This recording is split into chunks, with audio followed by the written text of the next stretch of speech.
लीची का जो फल है उसका खुशबू के लिए तो सब लोग उसको चाहते हैं, लेकिन जब उसका फ्रूटिंग सीजन क्योंकि बहुत छोटा रहता है तो 2 महीने के बाद लोग तड़पते रहते हैं उसका फल का स्वाद पाने के लिए। तो इसमें हमारा लीची का जो अलग अलग प्रोडक्ट्स हैं वो लोगों में बहुत उसका मांग भी बहुत है, और हमारे इस केंद्र से हम लोग लीची का अलग अलग प्रोडक्ट का यहाँ पे फॉर्मुलेशन डेवलप किया है, और उसमें हम लोग एंटरप्रेन्योरशिप को बढ़ावा देने के लिए लोगों का रेगुलरली हम लोग ट्रेनिंग प्रोग्राम करते रहते हैं, और उसके बेसिस पे हम लोग लाइसेंस भी प्रदान करते हैं ट्रेनिंग के बाद। और किसान लोगों को जो स्मॉल एंटरप्रेन्योर्स है उनको प्रमोट करने के लिए हम लोग हमारे यहाँ जो फैसिलिटी है, पल्पिंग फैसिलिटी है, उसमें भी हम लोग कस्टम हायरिंग के बेसिस में हम किसान को उसका सुविधा देते हैं ताकि वो लोग अपने फल को लाए और हमारे यहाँ से अपना पल्प निकाले और अपने साथ ले जाए, जो ऑन पेमेंट बेसिस में इसका वो लोग लाना चाहते हैं। तो इसलिए लीची का जो प्रोसेस प्रोडक्ट्स का हम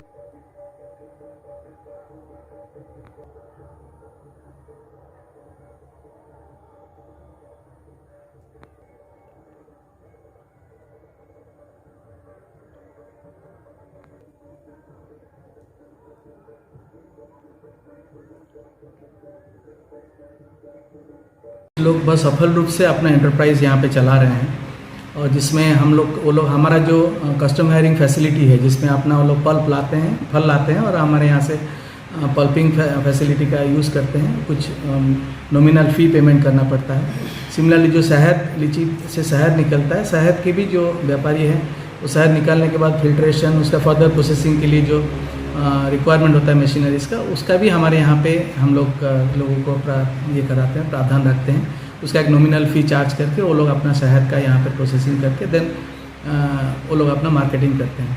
प्रोसेसिंग में नो डाउट जो बड़े कंपनीज़ हैं वो लोग जो डीपीज़ हुए, किसान हुए, उनका जो अपना प्रोटोकॉल्स है वो बहुत स्पेसिफिक होता है, बहुत सुंदर तरीके से वो लोग क्वालिटी कंट्रोल मेंटेन कर पाते हैं, और लेकिन उनका पेनिट्रेशन हमारे जो रूरल एरिया में बहुत ज़्यादा उतना नहीं हो पा रहा है। तो इसलिए हमारे जो लोकल यूथ है वो लोग जो प्रोसेसिंग यूनिट को अपनाते हैं, लीची का प्रोसेसिंग को अपनाते हैं। लीची के साथ लीची सीजन के बाद आम का प्रोसेसिंग हुआ, उसके बाद जामुन का प्रोसेसिंग हुआ, बेल का हुआ, ये सारा चीज़ का प्रोसेसिंग को लोग करते हैं। और पर्टिकुलरली हमारे रूरल मार्केट को जो अगर लोग कैप्चर करने की कोशिश करते हैं तो बहुत ही ये एक फ़ायदेमंद एंटरप्राइज हो सकता है, और इसका बहुत बड़ा मार्केट है। इतना भारत का जो पॉपुलेशन है वो बहुत बड़ा है और इसका मार्केट बहुत बड़ा है। तो इसमें ज़्यादा से ज़्यादा लोग आए और हमारे जो ट्रेनिंग फैसिलिटी है उसको जो लोग लेना चाहिए, इसका ट्रेनिंग ले और ये यूनिट को करें। वो लोग जितना जो क्वालिटी कंट्रोल को अगर मेंटेन करते हैं, क्योंकि पूरे भारत का जो मेजर लीची का जूस अभी मार्केट में जो मिल रहा है, most of the juice Bangladesh से आ रहा है, और बांग्लादेश इस मामले में बहुत आगे आ चुका है। तो क्यों ना हम जहाँ पे लीची प्रोड्यूस कर रहे हैं यहाँ पे क्यों नहीं हम लोग प्रोसेसिंग सेक्टर को और ज़्यादा बढ़ावा दे के हम लोग अपने जो देश का मार्केट है पर्टिकुलरली उसको तो कैप्चर कर ही सकते हैं। फिर मोटे मोटे मान लें कि एक छोटा सा जो व्यापारी है वो 1 टन लीची से स्टार्ट करता है, तो वो एक लगभग उसमें कितनी लागत आ जाएगा और उससे कितनी मुनाफा हो जाएगा और कितने लोगों की रोजगार हो जाएगा? देखिए, जो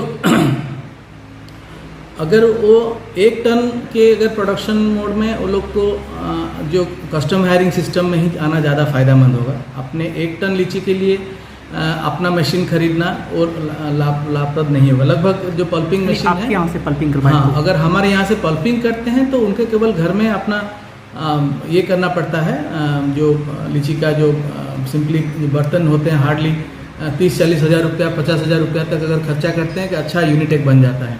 अगर पल्पिंग का फैसिलिटी हमारे यहाँ से वो लोग लेते हैं तो बाकी अराउंड 30-40 हज़ार रुपया में बन जाता है। और हम लोग देखें कि अगर एक लीटर का हम लोग अगर 750 ml का जो लीची का स्क्वाश हम लोग बनाते हैं, जो 100 रुपये में हम लोग यहाँ पे बेचते हैं, तो उसमें लगभग 30 से 40 रुपया खर्चा होता है। तो अराउंड 60 रुपये के आसपास उसमें से प्रॉफिट रह जाता है।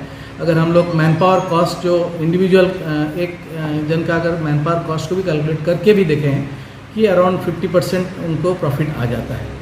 तो ये बहुत ही फ़ायदेमंद एक कॉटेज इंडस्ट्री के रूप से बहुत ही फ़ायदेमंद ये तो ट्रेनिंग में कितना वक्त लगता है? ये हमारे यहाँ जो ट्रेनिंग होता है वो 5 डेज़ का ट्रेनिंग होता है, और जिसमें लगभग 5,000 का इसका फ़ी आता है, plus apart from the food cost and all. तो इससे वो लोग ट्रेनिंग ले लेते हैं। थोड़ा सा मैं एक बार कंफर्म करना चाहूँगा, ट्रेनिंग के लिए हमारा यहाँ पे जो कॉस्ट आता है 5,000 रुपीज़ लाइसेंस फ़ी है, जो अपने जो फार्मूलाज हैं अब हम उनको किसान को बता सिखाने के लिए, और 15 डेज़ उनका 1500 रुपया उनका जो रहना खाने का जो खर्चा होता है। 3 दिन का ये ड्यूरेशन होता है ट्रेनिंग का, entrepreneurship development in food processing का। ये कब कब सिखाया जाता है और कहाँ पर ये व्यवस्था? हमारे यहाँ पे इसका हमारे यहाँ पे जो ट्रेनिंग फैसिलिटी है, हम लोग लगभग साल में कितने बार दिया जाता है, एक बार या फिर नहीं, साल में डिपेंड करते हैं कितने एप्लीकेशंस आ जाते हैं। जैसे लगभग 25 जन के आसपास, 10-20 जन के आसपास जब एप्लीकेशन आ जाता है तब हम ट्रेनिंग प्रोग्राम कोऑर्डिनेट कर लेते हैं।